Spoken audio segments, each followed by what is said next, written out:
Actually, the first thing I should ask was, how did King's Cross go? How was your impromptu gig? It was fun. What a nice little crowd. I was like, is there no microphone? There's no microphone. I haven't sung for an audience without a microphone in quite a long time, so that was the most challenging part. Because that's Elton John's piano. Did you know that he donated it to I heard about that. Yeah, Yes. yeah. You and him must have crossed paths. Oh yes, we're friends. Last time I saw him, we were at the Super Bowl at the same time. We sat next to each other. He and David sat right across the aisle from me and Chrissy, and we had a good time. So we got these shows coming up. Europe, September, Yes. October. I'm very excited. It's arenas. I mean, these are big places. These are big places. This is my biggest European tour as far as the size of the venues, and I'm excited. It's a new step. Is there a certain headspace for that? I mean, bigger stages. Well, it's not actually that different for me. When I'm performing, I'm thinking about the music. I'm thinking about physically what I'm giving to the audience, but I don't think it's that much different in the moment performing in a theater versus an arena. Of course, there's more production that goes into the arena show, and so it'll be a bigger production. It'll be, more involved, and a lot more planning goes into it on that side. Yeah. But once I start performing, it all feels the same.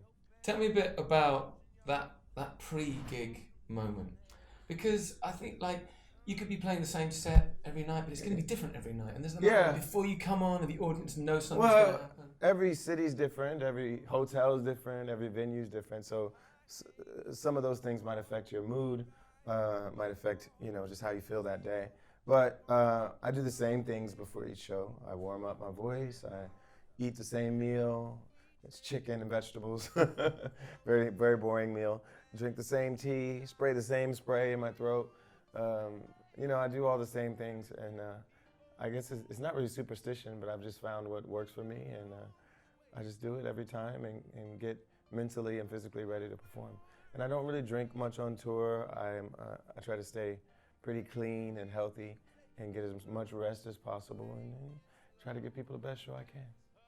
You are no stranger to a musical collaboration, I think. That is true. It's fair to say. That is true. Taylor Swift, Mariah Carey, Stevie Wonder, Lionel Richie, Cookie Monster.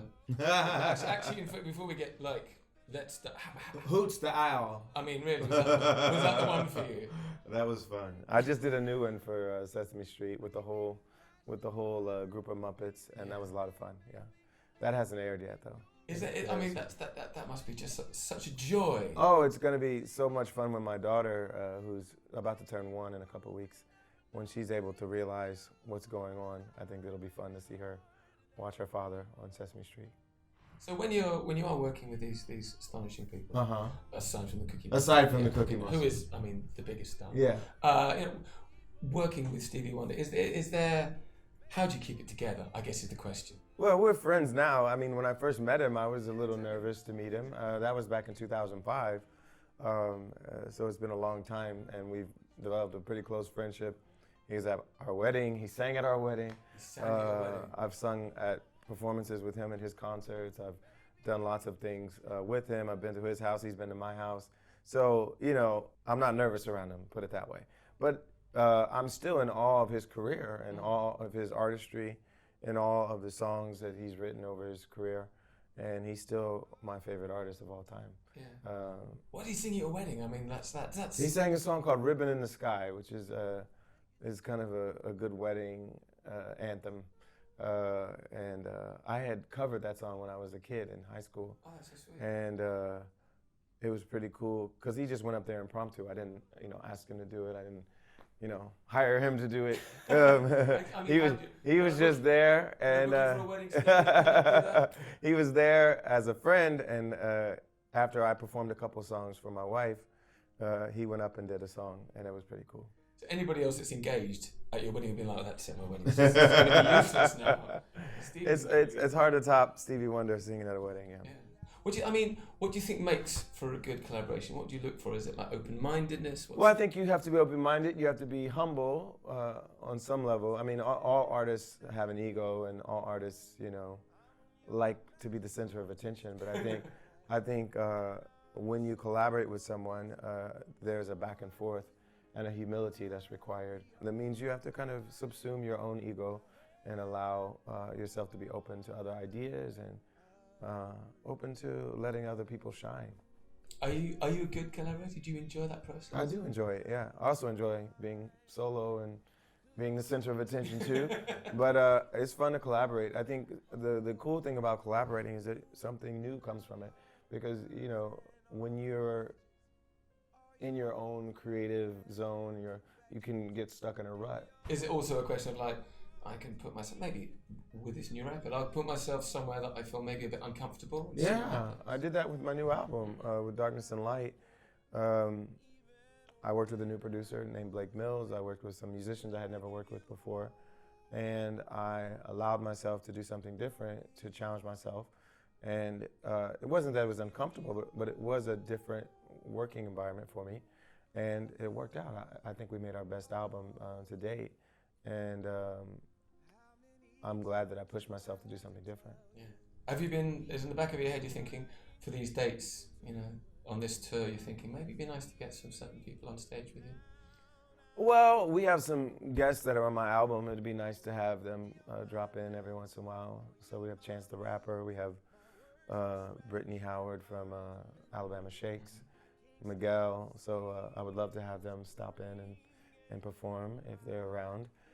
It's hard with musicians though, because we're always on the road, and it's very rare that you're in the same town as one of your friends when you're performing. I will try to make it happen. Interesting, coming back to the record, so much at the moment, so much for musicians, so much of the publicity seems to be kind of focused on like one tweet or one little photo, and maybe, do you think that's maybe pulling attention away from albums? Because you make albums, don't you? Yeah, I do think, I mean, it's a new era for music, for social media. Everything's different now, so it's hard for me to sometimes process how different people listen to the music now, the different methods of people listening to the music. Because I still tend to, even though I don't buy a physical copy of an album of someone I like, I usually buy the iTunes version of the album. Or if I listen to it on a streaming service, I listen to it as an album, not as a playlist of, you know, disparate songs. So I still think of albums as albums, and I still listen to them as albums. And I create them as albums. I take pride in the process of creating an album. And then you realize that a lot of your fans don't listen to it that way. And it's kind of like, what did I do all this for? Why? But I guess that's the cool thing about doing the live shows. Yeah. You can sequence them, so there's a whole... Yeah, and when you do the live shows, you're making a playlist of your own stuff and some covers that inspire you and might be interesting. But you're creating a new playlist and a fresh opportunity to look at some of your old material and the new material. And that's what I love about doing shows. And that's what I love about having a new album to insert into a show, because, you know, we've been playing some of the other stuff for 10 years. So it's nice to have new material to put in there. So this set that you're going to be doing, you're going to be mixing... It'll mix everything, you know. We'll have several songs from Darkness and Light, and then we'll play some of the old favorites as well. And covers you mentioned. I always do covers, and I enjoy that too. Any hints on what you might be... I don't know this time. I think it'll be a rotating set of covers, because some of it I'll just do on the piano, and maybe I'll just get an idea and want to do it. And some I'll do with the band. What happens between, just finally, what happens between now and the start of the tour then? How are the preparations going? Well, we're preparing already. We've been having meetings to help design the stage, to make sure we have the right backing vocalists and the right band. We've already created the master set list. Some of that will change over time, but we've created what, you know, at least the rough draft of what the set will be. And then we'll start rehearsals when I get back home. And we'll be ready for the North American tour, which starts in May, and then we'll come to Europe in September. But if people have seen you before, this is like a bigger scale thing than anything you've done for Yeah, this is probably the most, this is the biggest production we've done. The band is about the same as far as the size of the band, but as far as kind of the screens and all these other things, it's a little bit more involved than previous shows have been. But at the end of the day, I think the most important thing that people want when they come to see me, as opposed to some other artists who are great dancers or, you know, other things, they want great music. They want me to sound good and deliver a passionate, soulful musical performance. And so I'm going to focus on doing that to the best of my ability. That's what you're going to do. Yeah. Good to speak to you. Thank you so much. Thank you.